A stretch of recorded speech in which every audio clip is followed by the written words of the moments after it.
My name is Dr. Damirez Fossett, and I'm the Chief of the Division of Neurosurgery here at Howard University. And neurosurgery is that surgical specialty where we deal with diseases of the central nervous system. So we are surgically managing diseases of the central nervous system. And neurosurgery, I think, is a very interesting career choice. For me, it was sort of a natural career choice. I was always very interested in neuroanatomy. I was always very interested in how the brain and spine make the body work. It's a hands-on profession.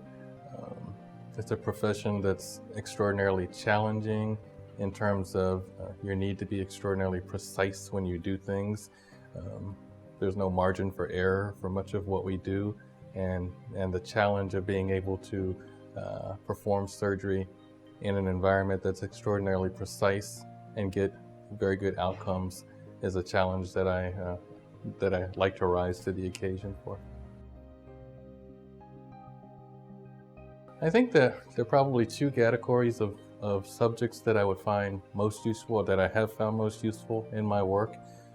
First of all, there's always the hardcore science courses like anatomy, physiology, chemistry, biology, physics. Those are very helpful for dealing with the processes that patients have, the infirmities that patients have.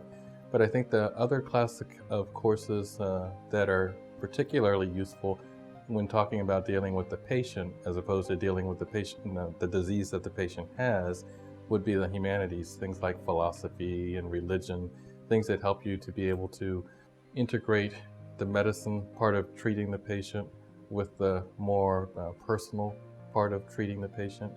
So I think that the humanities courses shouldn't be discounted when one is thinking about going into a profession like medicine, because at the end of the day, the diseases that we treat are in real people, and to be able to understand, deal with the issues that real people face when they have disease processes is also part of the healing art of medicine.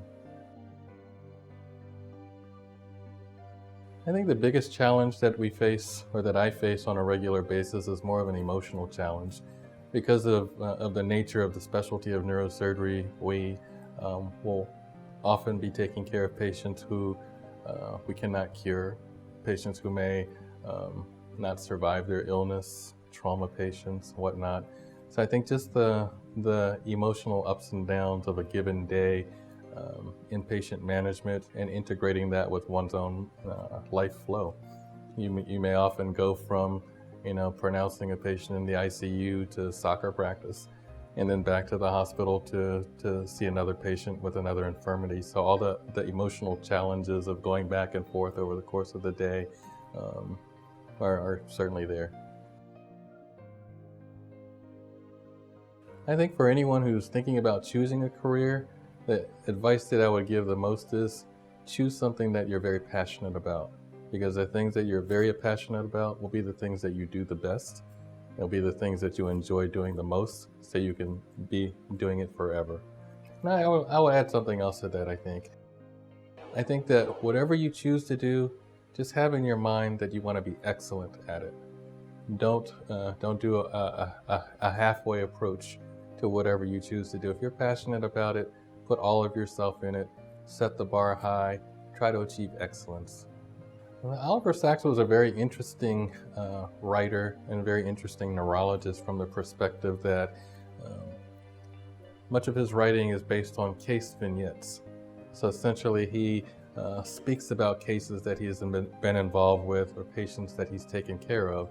So in his writings, he looks not only at the neurologic disabilities of the patient, but he also looks at how those neurologic disabilities actually impact the patient's daily life. He also, in understanding how disease impacts the patient, also touches on that other aspect that I spoke about earlier, where humanities become important. Understanding how religion and philosophy and understanding cultures and all of these sorts of things impact upon your ability to communicate back and forth with the patient, because at the end of the day, we don't just treat the disease, we actually treat the patient.